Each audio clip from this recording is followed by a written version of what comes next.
ऐसा क्यों है कि जिन्हें बड़े मकसद के लिए बुलाया जाता है वे अक्सर व्यभिचार के साथ बड़े संघर्ष का सामना करते हैं। यह एक ऐसा संघर्ष है जिसके बारे में कोई भी बात करना पसंद नहीं करता, फिर भी यह आपकी सोच से अधिक आम है और इसके पीछे के कारण चौंकाने वाले हैं।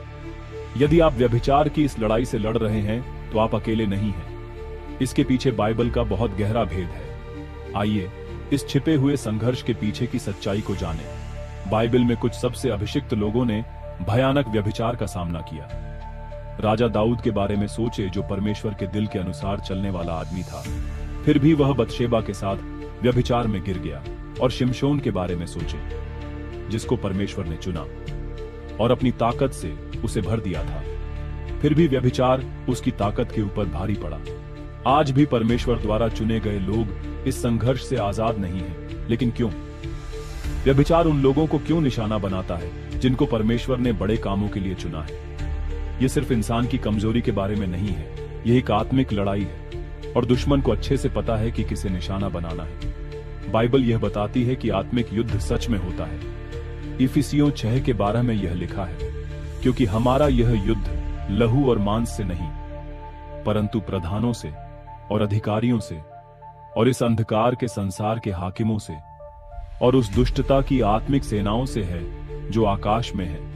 व्यभिचार सिर्फ एक शरीर की चाहत नहीं है, यह उन लोगों पर एक आत्मिक हमला है जिनके पास एक बड़ी बुलाहट है। शैतान जानता है कि अगर वह चुने हुए लोगों की पवित्रता को खत्म कर दे तो वह उनके जीवन के लिए परमेश्वर की बुलाहट में बाधा डाल सकता है। लेकिन व्यभिचार से लड़ना इतना मुश्किल क्यों है?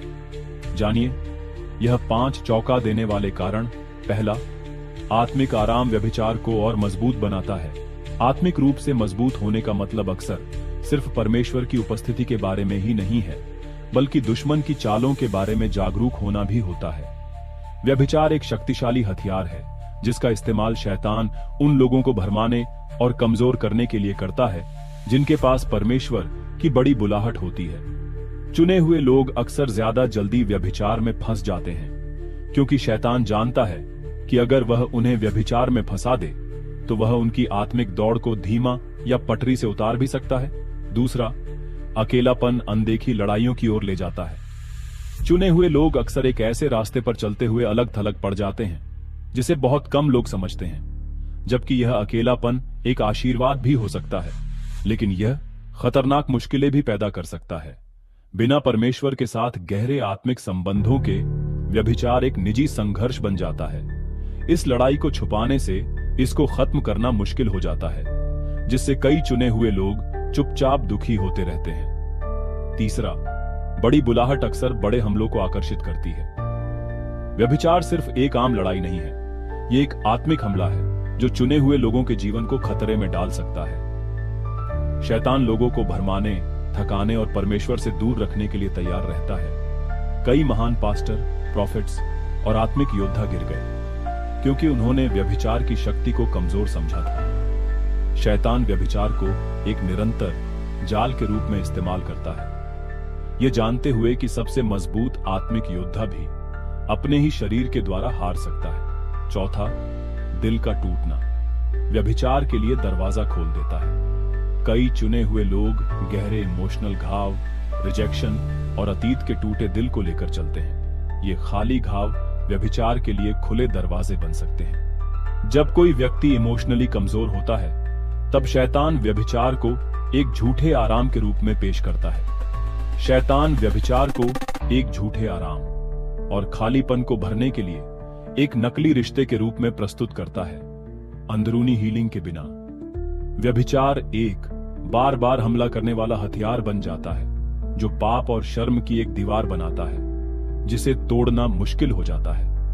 पांचवा, कभी कभी शक्तिशाली आत्मिक वरदान एक कमजोर शरीर के साथ आते हैं। कई चुने हुए लोगों के पास शक्तिशाली आत्मिक वरदान होते हैं, लेकिन वे फिर भी इंसान हैं और लगातार आत्मिक डिसिप्लिन के बिना, जैसे प्रार्थना ना करना, वचन को ना पढ़ना और उपवास ना करने से लड़ाई को लड़ना मुश्किल हो जाता है। ज्यादा अभिषेक के लिए ज्यादा डिसिप्लिन में होना जरूरी है।